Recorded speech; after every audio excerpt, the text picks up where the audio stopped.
তোমরা নিশ্চয়ই থাম্বনেল দেখে বুঝতেই পেরেছো যে এই জায়গাটা কোথায়।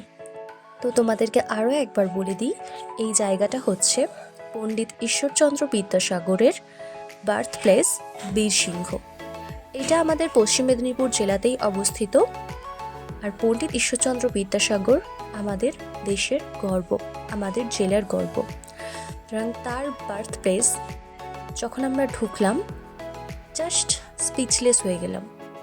জায়গাটা সত্যিই অসাধারণ। যখন ঢুকলাম তখন এতটাই পিসফুল, চারিদিকে শান্ত শিষ্ট একটা পরিবেশ আর নিট অ্যান্ড ক্লিন।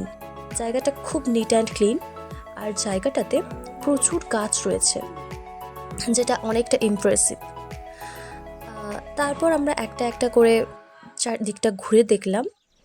তারপর আমরা এই যে এখানে দেখলাম যে বিদ্যাসাগর যে বিধবা বিবাহ প্রথা চালু করেছিলেন, তারই একটা ছোট্ট দৃশ্য রয়েছে, সেটা দেখলাম। তারপর তার পাশে একটা সুন্দর বাগান রয়েছে, সেই বাগানটাও দেখলাম। তারপর এইগুলো যে দেখছো, এইগুলো সব সুন্দর করে বিদ্যাসাগর যে বাড়িতে থাকতেন সেই বাড়িগুলো সুন্দরভাবে তৈরি করা হয়েছে, আর খুব সুন্দরভাবে আলপনাও দেওয়া ছিল। সো দেখতে বেশ ভালো লাগছিল। তারপর আমরা রুমের ভিতরেই ঢুকে দেখলাম একটা বিদ্যাসাগরের সুন্দর একটা পেন্টিং করা রয়েছে। তারপর কিছু ছোট ছোট ইনসিডেন্টস ওগুলো তুলে ধরা হয়েছে।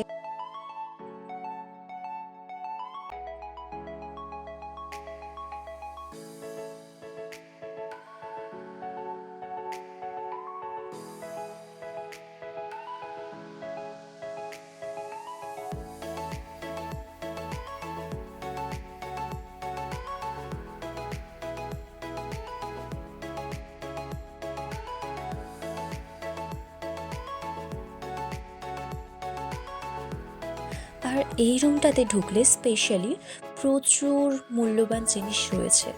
এখানে অনেক বুকসও রয়েছে যেগুলো তোমরা কালেক্ট করতে পারবে।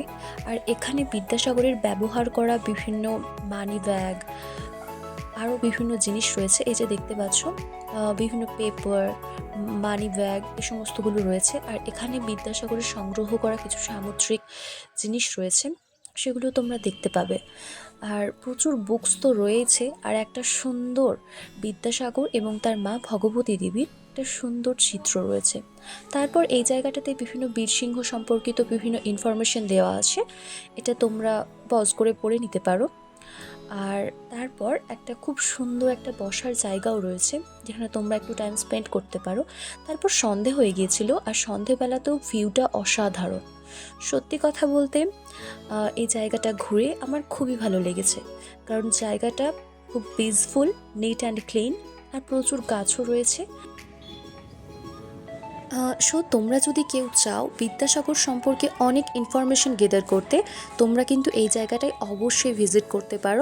আই হোপ তোমাদের সবার খুব ভালো লাগবে।